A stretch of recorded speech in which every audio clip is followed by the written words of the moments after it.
Alright guys, so meron na naman tayong panibagong video ngayon. Siyempre ano pa nga ba, balik tayo sa pag-unboxing ng pabango. So meron tayo ngayon sa harap ko. Ito ang Club de Nuit by Armaf. Alright guys, so actually ito pinadeliver ko lang to via online.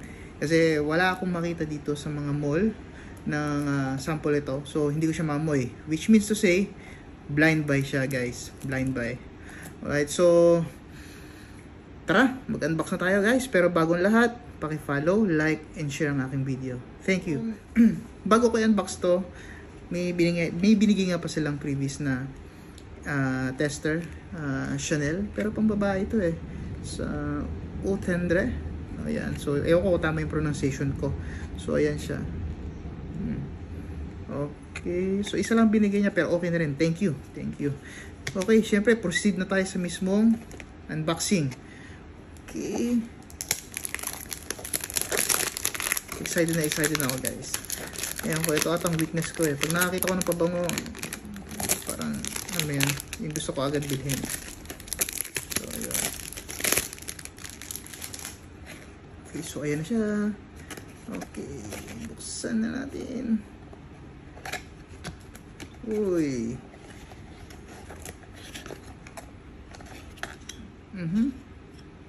In fairness may ganito pa siya.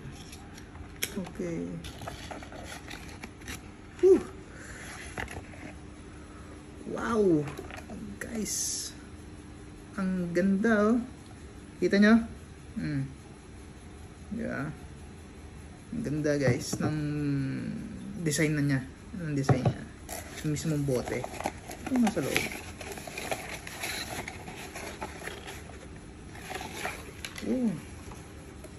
Oh, may ganun pala siya oh. Ano ba to? Parang dinidikit sa harap siya guys oh. Ito oh. Ito, parang dinidikit dun sa harap. Okay, dito yan.